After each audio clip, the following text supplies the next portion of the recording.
बड़ा बयान दिया है। उन्होंने बंगाल में हिंदू संस्कृति, चुनाव व्यवस्था और कानून व्यवस्था पे सवाल उठाते हुए टीएमसी सरकार पे निशाना साधा। उन्नाव स्थित अपने आवास पे मीडिया से बातचीत करते हुए सांसद साक्षी महाराज ने कहा कि पश्चिम बंगाल में हिंदू संस्कृति और सनातन परंपरा पे गंभीर प्रतिबंध देखने को मिल रहा है। उन्होंने कहा कि मुख्यमंत्री योगी आदित्यनाथ ने जितना बताया है, स्थिति उससे भी ज्यादा गंभीर है। साक्षी महाराज ने अपने पुराने अनुभव साझा करते हुए कहा कि जब वो पहले कथा करने बंगाल जाते थे तो वहाँ लाउड स्पीकर तक उतरवा लिए जाते थे।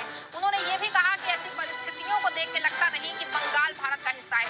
टीएमसी सरकार पे हमला बोलते हुए उन्होंने कहा कि बंगाल में दीदी का दिया बुझने वाला है और वर्तमान स्थिति उसी तरह की है जैसे बुझने से पहले दीपक की लौ कभी तेज और कभी धीमी होती है। साक्षी महाराज ने आरोप लगाया है कि बंगाल में टीएमसी से गुंडों का आतंक है, जिसके चलते लोगों को स्वतंत्र रूप से मतदान करने नहीं दिया जाता। पश्चिम बंगाल से मेरा बहुत पुराना संबंध है। मेरे आधा दर्जन आश्रम पश्चिम बंगाल में हैं।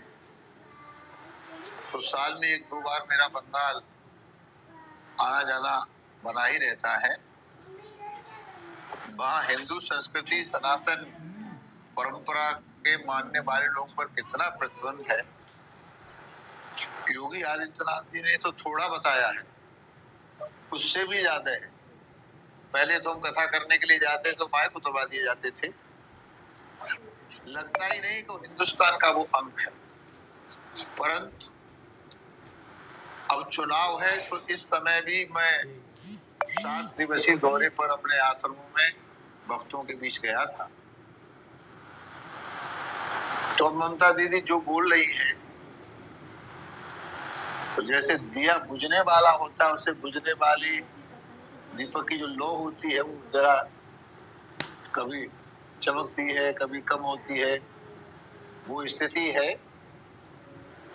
जिस तरह से मैंने बंगाल में देखा है, तो निश्चित रूप से माननीय मोदी जी ने जितनी मेहनत की है, माननीय अमित शाह ने जितनी मेहनत की है, पूरा संगठन लगा हुआ है।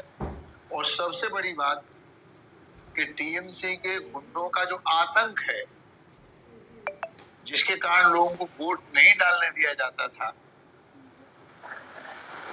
भारत सरकार उस पर अंकुश लगाएगी और हर मतदाता अपनी इच्छा से वोट डालेगा।